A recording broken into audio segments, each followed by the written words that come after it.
Inawa ng kalunos-lunos na pinsala ang maraming lugar na inagupit na bagyong Yolanda. Makalipas ang halos isang taon, inalam ng GMA News kung hanggang saan na umabot ang pagbangon ng mga napinsala ng trahedya. Nakatutok si Victoria Tulan. Nakapangingilabot ang pinsalang iniwan ng super bagyong Yolanda, mag-iisang taon na ang nakararaan.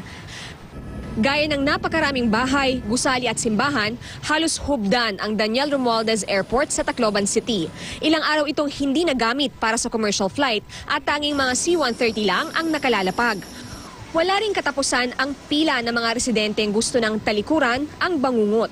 Ngayon, ito na ang itsura ng paliparan, bagaman hindi pa lubusang tapos ang rehabilitasyon nito. Ang runway kung saan magmimisa si Pope Francis sa Enero, inaayos na. Isa si Albert Gabumpa sa mga sumilong sa airport matapos mawalan ng bahay.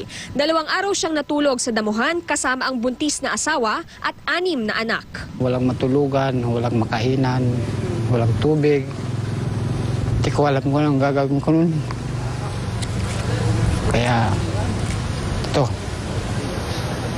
sinikap ko talaga yung makabahay ako. Halos hindi madaanan noon ang mga kalsada papasok ng Tacloban. Sa Barangay San Jose, nagkalat ang patay at mga inanod na sasakyan. Ang mga bahay, kundi tinangay ng baha, nagkapira-piraso. Ito na ang barangay ngayon. Marami pa ring nakatira sa tent, pero marami ring nagtatayo muli ng kanilang bahay. May mga bagong gusali na ginagawa habang kabi-kabila naman ang pagsasaayos ng kalsada. Nagtatayo rin ng tulay. Ang daan-daang pamilya na nag-evacuate sa Tacloban Convention Center nakaalis na. Under construction ang gusali na lalagyan ng memorial wall. Sa barangay Anibong, isa-isa namang tinatanggal ang mga barko na sumadsad noong kasagsagan ng bagyo.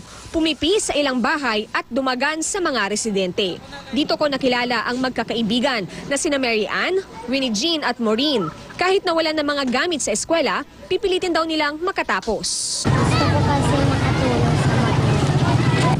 Kasabay ng pagsasaayos ng mga bahay, gusali at istruktura ang unti-unti ring pagbangon ng mga taga-Leyte. Salat man ng marami sa kabuhayan at wala ring katiyakan sa permanenteng matitirhan, ang mahalaga raw na bigyan sila ng pangalawang pagkakataon sa buhay.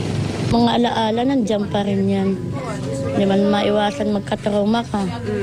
Nandiyan pa rin yan. Babangon na lang. Mula rito sa Leyte, Victoria Tulad, Nakatutok, 24 Oras.